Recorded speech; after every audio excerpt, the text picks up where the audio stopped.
बहुत बुरा लगता है भाई जब पेपर में बहुत ज़्यादा मेहनत करो और बस इसीलिए फाइनल सिलेक्शन ना हो पाए कि फिजिकल नहीं निकल पाया। मैंने बहुत सारे लोगों को देखा जो पेपर में जी जान लगाते हैं और उनके मार्क्स जो है फाइनल कट ऑफ से बहुत ज़्यादा होते हैं, बस वो इसलिए रेस से बाहर हो जाते हैं कि उनकी रेस नहीं निकलती, मतलब फिजिकल क्लियर नहीं होता। तो ऐसा किसी के साथ ना हो, इसलिए मैं ये चीज़ आप लोगों को बता रहा हूँ कि कैसे क्या चीज़ करनी है, इसलिए मैं आप लोगों की हेल्प करने की कोशिश कर रहा हूँ। तो क्या हाल है भाई, मेरा नाम हिमांशु है, मैं दिल्ली पुलिस में सब इंस्पेक्टर हूँ और मेरा selection through SSC CPO 2022 with all India rank 48 हुआ है। मैंने एसएससी के 3 मेजर पेपर्स में फाइनल सिलेक्शन लिया है, that is CHSL, CGL and CPO, और मेरा BSF head constable radio operator में भी फाइनल सिलेक्शन हो रखा है और मैंने एडिशनल एग्ज़ाम्स भी क्लियर करे हैं। तो ये था कि ये वीडियो मैं उसके लिए बना रहा हूँ कि अब आप लोगों को जो है पेपर में तो बहुत सारी मेहनत करते हो, लेकिन बस फिज़िकल नहीं क्लियर हो पाता। और फिज़िकल एक तरीके से ये है कि पेपर में तो थोड़े मार्क्स ऊपर नीचे चल जाते हैं, लेकिन अगर फिज़िकल में एक बार कोई बाहर तो वो भारी हो जाता है। पेपर में तो चलो वो पोस्ट का ऊपर नीचे हो जाता है अगर दो दो चार नंबर ऊपर नीचे हो, लेकिन फिज़िकल बहुत ही क्रूशियल होता है, एक बार बाहर तो भारी हो जाते हैं। तो फिज़िकल कैसे करना है वो मैं आप लोगों को इस वीडियो में बताऊंगा कि मैं क्या लेके आ रहा हूँ आप लोगों के लिए। और लेकिन बताने से पहले मैं ये चीज़ बता देता हूँ कि अगर फिजिकल भी निकालना है आप लोगों को, उससे पहले उसके साथ साथ पेपर पे भी ध्यान देना है, जो कि बहुत सारे लोग देते भी होंगे। आपको पता है फाइनल सिलेक्शन के लिए मॉक्स लगाना बहुत ज़रूरी होता है। मैंने अपनी प्रिपरेशन में टेक्स्ट बुक के मॉक्स यूज़ करे थे। इसमें क्या होता है, सब्जेक्ट वाइज भी मॉक्स होते हैं, फुल लेंथ मॉक होते हैं, प्रीवियस ईयर पेपर्स भी होते हैं, सेक्शनल मॉक्स भी होते हैं। आपको आपकी रिक्वायरमेंट के हिसाब से इसमें सारे मॉक्स मिल जाएंगे। तो जैसे हिसाब से आपको प्रैक्टिस करनी है, जिस हिसाब से आपको लगता है कि आप में जो है ये लूप होल है अपनी प्रिपरेशन में पर्टिकुलर सब्जेक्ट को लेके, आप इससे मॉक्स लगा के उसको एनालाइज करके उसको ओवरकम कर सकते हो। तो अगर आपके पास इसका टेक्स्ट बुक का पास है तो वेल एंड गुड है, अगर नहीं है तो आप ये रेस टू सिलेक्शन सेल चल रही है, इसमें अगर मेरा प्रोमो कोड यूज़ करोगे HFS, that is hustle for SSC, तो आप लोगों को 12% ऑफ भी मिलेगा। तो यूज़ कर लेना। अगर और पास प्रो खरीदना, क्योंकि इसमें प्रीवियस ईयर क्वेश्चंस आते हैं और प्रीवियस ईयर क्वेश्चंस बहुत ज़रूरी होते हैं फाइनल सिलेक्शन लेने के लिए। तो आप ये टेक्स्ट बुक का यूज़ कर लेना, मॉक, नहीं तो कोई और है तो वो यूज़ कर लेना। तो पसीने और मॉक के साथ साथ प्रीवियस ईयर क्वेश्चंस भी करने ज़रूरी है। अगर आप लोगों के पास कोई बुक है तो वो कर लो, वरना मैंने किरण पब्लिकेशन की बुक यूज़ करी थी, आप इसको गो थ्रू हो सकते हो, या कोई और बुक BXYZ वो भी कर सकते हो। जो मैंने करी थी मैं वही रिकमेंड करता हूँ, किरण पब्लिकेशन। इसमें हर सब्जेक्ट की बुक है, मैथ, रीजनिंग, इंग्लिश और जीके, चैप्टर वाइज और टॉपिक वाइज क्वेश्चन है इनमें। प्रीवियस ईयर क्वेश्चन से गो थ्रू होना बहुत ज़रूरी होता है, क्योंकि एक पैटर्न पता लग जाता है कि जो पेपर हम दे रहे हैं उसमें कैसे क्वेश्चन पूछे जा रहे हैं, आइडिया लग जाता है, लेवल का आइडिया लग जाता है। तो किरण पब्लिकेशन आप लोगों को ये प्रोवाइड कर रही है, इसको कर लेना इनमें से। और करने कैसे, बार प्रीवियस 2-3 साल के क्वेश्चंस कर लेना, 16, 17, 18 और 20, 21, 22, 23, ये 6 साल के क्वेश्चंस करने हैं। बार बार करो, 3-4 बार करो, और फिर उसके बाद जो हार्ड क्वेश्चंस लगे उनमें टिक लगा लेना, पेपर से पहले वो टिक वाले रिवाइज कर लेना। चार तो अब ये है कि आप लोगों का क्या है कि मैंने बहुत सारे लोगों को देखा है, मेरे साथ मेरे पास मैसेजेस भी आए थे कि भैया मेरा फाइनल सिलेक्शन इसलिए नहीं हो पाया कि मेरा फिजिकल नहीं निकला, मेरे कट ऑफ से बहुत ज़्यादा मार्क्स थे, जैसे हमने दिल्ली पुलिस कांस्टेबल में भी देखा। मेरे पास सीपीओ में भी मैसेजेस आए थे, इंस्टाग्राम पे भी, यूट्यूब में कमेंट्स पे भी आए थे कि मेरी मतलब वहाँ पे दौड़ में मैं कुछ पॉइंट से रह, मतलब कुछ सेकंड से रह गया, या मेरी दौड़ नहीं निकली, मेरे बहुत अच्छे नंबर थे, मैं पढ़ने में बहुत अच्छा हूँ या पढ़ने में बहुत अच्छी हूँ। तो ऐसा भाई दुख होता है, क्योंकि मैंने भी अपनी प्रिपरेशन में ये बहुत सारी चीज़ें देखी है। ठीक है, तो बहुत दुख होता है जब आप पेपर में बहुत अच्छी मेहनत करते हो, आप अपना पूरी जी जान लगाते हो, आपके नंबर इतने होते हैं कि आप टॉपर्स में बनो, लेकिन बस फिजिकल नहीं निकलने की वजह से आपके जो है वो सपनों पे पानी फिर जाता है, आपकी सरकारी नौकरी के सपने पे पानी फिर जाता है। और जबकि फिजिकल उस बंदे के लिए बहुत, जो सीजीएल करे तो ठीक है, लेकिन जो जिनको यूनिफॉर्म वाली जॉब चाहिए, जैसे मेरे को चाहिए थी, लेकिन उसके लिए तो फिजिकल चाहिए। फिजिकल मेरा भी बेकार था, लेकिन मैंने इसको इम्प्रूव करा था। ये होता है कि जो बंदा ज़्यादा पढ़ने में ठीक होता है, मैं अपने आप को नहीं बता रहा, लेकिन मैं नॉर्मली बोल रहा हूँ, अगर कोई बंदा पढ़ने में अच्छा होता है तो उसका फिजिकल बेकार होता है, ये ऑब्वियस है। किसी का फिजिकल अच्छा होगा तो पढ़ने में ज़्यादा अच्छा नहीं होगा। तो दोनों चीज़ों को मेंटेन करके चलना है। आपको अपनी पढ़ाई में ज़्यादा ध्यान देना है, और साथ के साथ फिजिकल में आपका ध्यान ज़्यादा दिलवाने की जिम्मेदारी उसकी होती है जिसके पास आप कोचिंग करने जाते हो। मतलब जो ग्राउंड पे गए, बाकी आपके ट्रेनर के हवाले, ग्राउंड से बाहर है आप अपने खुद के हवाले पेपर करो। ग्राउंड पे गए तो फिजिकली जिम्मेदारी ट्रेनर की होनी चाहिए, ग्राउंड से बाहर आए तो पेपर क्लियर करने की जिम्मेदारी आपकी होनी चाहिए। ऐसी ट्रेनिंग मिलनी चाहिए। तो इसलिए अब मैं मैं नहीं, मेरी एकेडमी नहीं है, मतलब मेरा दोस्त भी है, हम अपनी एक एकेडमी स्टार्ट कर रहे हैं और उसका नाम होगा हसल फॉर फिजिकल। जैसे हसल फॉर एसएससी है ना, एसएससी क्लियर करना है, नौकरी लेनी है, ऐसे हसल फॉर फिजिकल, फिजिकल के लिए थोड़ी मेहनत करो, साथ टाइमली इसमें अपना ध्यान दो, अपना फिजिक को मेंटेन करो ताकि फिजिकल में दिक्कत ना आए। तो हम ये अपनी एकेडमी स्टार्ट कर रहे हैं, हसल फॉर फिजिकल इसका नाम होगा। और इसमें क्या है कि मैं तो ऑब्वियसली नहीं सिखा पाऊंगा क्योंकि मैं तो ट्रेनिंग में हूँ, और मेरी सेकंड सैटरडे संडे छुट्टी होती है, उस दौरान मैं आपसे ज़रूर मिलने आऊँगा, और बाकी बीच में टाइम मिला तो मिलने आ जाया करेगी, ऐसी कोई बात नहीं है। अपना क्या होगा, मैं आप लोगों जो इस फिजिकल एकेडमी से जुड़े रहेंगे, मैं उन लोगों के पूरे टच में रहूँगा, मैं सुपरवाइज़ करूँगा, और मैं फुल गारंटी लूँगा कि आप लोगों का फिजिकल निकला या नहीं निकला। ऑब्वियसली जो आपको सिखाएगा उसकी भी गारंटी होगी, लेकिन आप मेरे कहने पे इस एकेडमी में आओगे तो जिम्मेदारी मेरी भी होगी, क्योंकि जो एक ग्रुप बनेगा ना, उसमें मैं आप लोगों से लिंक्ड रहूँगा। आपको कोई भी क्वेरी होगी आप मेरे से डायरेक्टली बोल सकते हो। हालांकि जो एक ट्रेनर है वो मेरा दोस्त ही है, वो मेरे साथ ही भागता था और मेरे से बड़े है वो, और लेकिन और वो उनकी टाइमिंग है 5 मिनट। उन्होंने आर्मी की भर्ती मारी है, लेकिन उनकी हाइट थोड़ी छोटी है तो इसलिए वो हो नहीं पाए थे फाइनल सिलेक्शन उनका।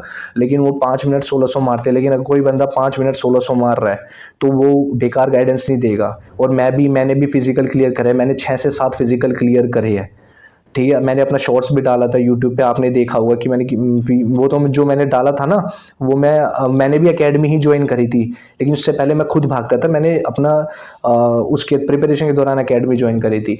बहुत सारे बंदे होते हैं मेरी तरह कि उनको वो बहुत सारे टाइम से भाग रहे हैं, उनको नॉलेज होती है कैसे फिजिकल क्लियर करना है, लेकिन जब तक एक डंडा नहीं होता ना तब तक हम, मतलब एक डंडा नहीं लगता, सर पे डंडा नहीं होता कि भाई भाग, अपनी लिमिट्स को पुश कर, हम अपने कंफर्ट जोन से बाहर नहीं निकलते। इसलिए गाइडेंस की ज़रूरत होती है, इसलिए एक टीचर की ज़रूरत होती है। थोड़ा डर लगा रहता है कि हाँ भाई अगर नहीं भागे तो ये डांट लगाएंगे या मार लगाएंगे, या अगर हमारे साथ बंदे भाग रहे हैं तो ये भाग रहे हैं तो मैं क्यों नहीं भाग रहा, ये भाग रही है तो मैं क्यों नहीं भाग रही, समझ रहे हो। तो मैं आप लोगों से क्लोजली लिंक रहूंगा इसमें, मैं आप लोगों को सुपरवाइज करूंगा। आपको कोई दिक्कत हो गया मेरे से डायरेक्टली बोल सकते हो। एक तरीके से ये मैं अब मेरी ही एकेडमी, क्योंकि नाम भी हसल फॉर एसएससी मेरा यूट्यूब चैनल है, हसल फॉर फिजिकल भी ये एकेडमी है। ऑब्वियसली मैं नहीं गाइड कर पाऊंगा, मतलब मैं ट्रेनिंग नहीं दे पाऊंगा, क्योंकि मैं खुद ट्रेनिंग में हूँ। लेकिन मेरा जो दोस्त है ये बहुत अच्छी ट्रेनिंग देते हैं, मेरे को इस पर पूरा भरोसा है कि अगर आप इनके अंडर ट्रेनिंग करोगे तो आपका फिजिकल तो नहीं रुकोगे। इसकी गारंटी वो भी देते हैं, उसकी गारंटी मैं भी दूंगा, क्योंकि हम खुद एक साथ भागे हैं। मैंने उसको देखा है भागते हुए, कैसे भागते हैं, उसकी नॉलेज देखी है, उसमें क्या नॉलेज है, वो बहुत अच्छा है, अपना आपको अच्छा गाइड करेगा। तो एकेडमी का नाम हसल फॉर फिजिकल है। आपको नंबर आपकी स्क्रीन पे दिख रहा होगा कि क्या नंबर है, ये उन्हीं टीचर का नंबर है जो आप लोगों को गाइड करेंगे। मैं अपना नंबर नहीं दूंगा अभी ठीक है, अपना नंबर मैं उसको दूंगा जो इस एकेडमी में आने लगेगा, ठीक है। मैं यूट्यूब पे अपना नंबर नहीं दूंगा, लेकिन उन बंदों को नंबर दूंगा जो इस एकेडमी में आएगी, उनके पास मेरा नंबर रहेगा, वो मेरे से क्लोजली लिंक रहेगी, उनको कोई दिक्कत होगी तो वो मेरे से पूछ सकते हैं, ठीक है। और इसका वेन्यू क्या रहेगा, द्वारका सेक्टर 14 मेट्रो स्टेशन है, उसके पास वेगस मॉल है। सबको पता है, जो दिल्ली में रहते हैं ना उनको वेगस मॉल का पता रहता है, पता है। द्वारका सेक्टर 14 मेट्रो स्टेशन के पास वेगस मॉल है। उसके वेगस मॉल के पास एक मतलब गोल चक्कर है, वहीं पे आप किस वेगस मॉल, मतलब द्वारका सेक्टर 14 उतरते ही पूछ लोगे ना भाई वेगस के पास वाला मतलब सबसे पास वाले पार्क कौन से है, मतलब वेगस के वहां पे ना 2 पार्क है, एक बड़ा पार्क है एक छोटा पार्क है, आमने सामने। तो हमारी लोकेशन रहेगी उस छोटे वाले पार्क की, हम छोटे वाले पार्क में ट्रेनिंग करेंगे। हालांकि पूरा द्वारका पड़ा हुआ है, रोड्स भी है, बहुत सारे पार्क्स है, कभी इस पार्क में जाके ट्रेनिंग करेंगे, भी उसमें करेंगे। जिस पार्क में मैं भागा हूँ उस पार्क में आप लोगों को ट्रेनिंग भी, उस पार्क में आप लोगों को दौड़वाऊंगा, मतलब वो दौड़वाएंगे। तो ये नहीं है कि खुद की वो ही होनी चाहिए, खुद का ग्राउंड होना चाहिए, ये होना चाहिए। वह दुनिया भाग रही है भाई, रोड पे भाग भाग के फिजिकल क्लियर करे। मैं नहीं भागता था, मैं नहीं पार्क में भागता था, बस एक गाइडेंस चाहिए। अपने को पार्क मिल रहा है ना, गाइड वहाँ पे करेंगे। और किसी को ये लग रहा है भाई इसकी तो खुद की, मतलब वो खुद की अकेडमी वैसी नहीं है, खुद का ग्राउंड नहीं है, ये नहीं है, तो भाई जयराम जी की जिसका खुद का ग्राउंड है वहाँ पे जाके कर लो। मेरा बस मेन फोकस है कि आप लोगों को अच्छी गाइडेंस मिले, एक अच्छा इन्वायरमेंट मिले भागने के लिए, और एक अच्छा प्रॉपर मोटिवेशन मिले ताकि फिजिकल ना रुके आपका। इसकी गारंटी मैं देता हूँ, इस अकेडमी में मिलेगा आपको ये सब चीज़। और लोकेशन वही मैंने बता दी, सेक्टर 14 का जो मेट्रो स्टेशन है वेगस का, मतलब वो वेगस मॉल के पास ना 2 पार्क है आमने सामने, तो हम छोटे वाले पार्क में करेंगे, कभी बड़े पार्क में भी करेंगे, कभी द्वारका की रोड्स पे भी भागेंगे, सुबह सुबह के टाइम खाली रहती है। और भी 1200 मीटर की भी पार्क है आईपी यूनिवर्सिटी के, वहाँ पे जाके बहुत सारे मतलब मामला सेट है इसमें। ठीक है, तो अभी मिलने का टाइम ये होगा कि आप लोगों को संडे को, आज 14, 15, 16, 17 तारीख को, संडे को, मार्च 17 संडे को, आपको जो लोग इस एकेडमी में आना चाहते हैं तो आप 2 दिन का ट्रायल ले सकते हो, संडे और मंडे का। ठीक है, 2 दिन का ट्रायल लो, तीसरे दिन से अगर आपको ठीक लगता है तो वट एवर द फीस जो भी है इसकी वो कर लेना। फीस में मेरा कोई हिस्सा नहीं रहेगा भाई, वो सिखा रहा है, वो बंदा मैनेज कर रहा है, वो ही रखेगा, मेरा कोई प्रॉफिट नहीं। मैं सरकारी नौकरी में, मैं बाहर से एक्सटर्नल इनकम सोर्स नहीं रख सकता। ठीक है, तो वो बंदा करेगा। लेकिन जस्ट बिकॉज आप लोग मेरे कहने से आ रहे हो और मैं आप लोगों से मिलूंगा, मैं उस व्हाट्सएप ग्रुप में रहूंगा जिसमें जो इस एकेडमी का एक ग्रुप बनेगा, तो आप लोग मेरे से लिंक रहोगे, तो एक तरीके से मैं ही आपको गाइड करूंगा, समझ रहे हो।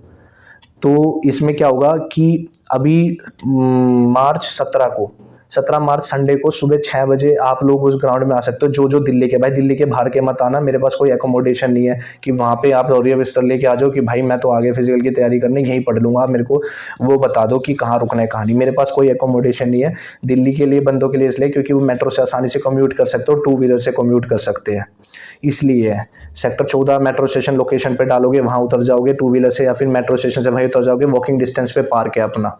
ठीक है, दोबारा बता दें, वेगस के पास 2 पार्क है आमने सामने, गोल चक्कर पार्क को क्रॉस करते ही छोटे वाले पार्क में आना है, आपको पता लग जाएगा, किसी से भी पूछोगे सब पता लग जाएगा। हाल, और जो मैंने नंबर आपको प्रोवाइड कर रखा है, इन पे बात करोगे, ये आपको अच्छे से गाइड कर देगी कहाँ से कहाँ पे क्या आना है। ठीक है, मार्च 17 को संडे को सुबह 6 बजे, जिसको भी आप इस एकेडमी में आना है, कि आप चाहते हो आपका फिजिकल ना रुके, आप यहाँ पे आ सकते हो, 2 दिन का ट्रायल हो, तीसरे दिन से अपना रजिस्ट्रेशन करा के कर सकते हो। एक आधार कार्ड और एक पासपोर्ट साइज फ़ोटो लगेगी आपकी।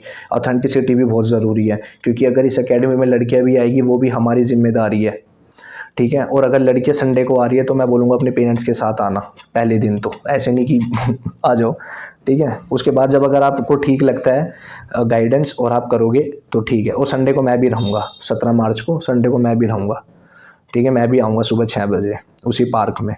तो मिलते हैं, थोड़ा बात करते हैं और आप लोगों को गाइड करते हैं और आगे देखते हैं क्या करना है क्या नहीं। अभी तो मेरा मेन मोटिव ये था कि मेरे को थोड़ा अनाउंसमेंट करी थी कि हम लोग ये फिजिकल एकेडमी स्टार्ट कर रहे हैं, ताकि कोई बंदा फिजिकल में तो ना रुके। कॉन्टैक्ट नंबर आपको मिल रहा है, वेन्यू मैंने बता दिया, Dwarka sector 16 Dwarka sector 14 metro station, Vegas के पास 2 पार्क है, छोटे वाले पार्क में आना है। कॉन्टैक्ट डिटेल आपको दे रखी है। और फीस मैंने बता दी, फीस मैं बता देता हूँ, 1200 रुपये फीस है। मैं सस्पेंस नहीं रखता कि आप फ़ोन करके बोलो कि भाई फीस कितनी है, फीस कितनी है। फीस 1200 रुपये सबकी एक जैसी रहेगी। 1200 रुपये, दूसरी फिजिकल एकेडमी में जाओगे 5-5, 7-7 हज़ार रुपये मांगते हैं। 1200 रुपये पर मंथ की फ़ीस है। अपना आराम से आओ, आराम से जाओ, कोई ज़्यादा नहीं है फीस और कोई कम भी नहीं है। मैंने 1200 इस हिसाब से सेट करवाई है उसे, वो बोल रहा था, हमने डिसाइड करा था, तो मैंने 1200 उसको इस हिसाब से बोला कि भाई बंदे अभी पढ़ रहे हैं, सबकी फैमिली कंडीशन अच्छी नहीं है, सबके लिए एक जैसी फीस रख, ना सबको ज़्यादा लगे ना कम लगे। 1200 बहुत अच्छी फीस है। मैं दूसरों की तरह ये नहीं है कि अब फीस यहाँ पे नहीं बताऊँगा, फ़ोन करो तब बताऊँगा, ये वो क्रिस्टल क्लियर है मामला सारा, ये है। ठीक है, और बाकी कुछ होगा शॉर्ट्स के लिए शॉर्ट्स के थ्रू बता देंगे। 17 मार्च सुबह 6 बजे जो सेक्टर 14 मेट्रो स्टेशन के पास जो पार्क है वहाँ पे मिलते हैं, जिसको आना है आ जाना, 2 दिन का ट्रायल लेना, तीसरे दिन से रजिस्ट्रेशन करा के तैयारी स्टार्ट कर देना अपनी। और ऑब्वियसली जो इसमें रहेगा पेपर के लिए गाइड तो मैं कर ही दूंगा जितना मेरे को पता है। ठीक है, all the best, good luck, keep working hard, keep hustling and make your parents proud.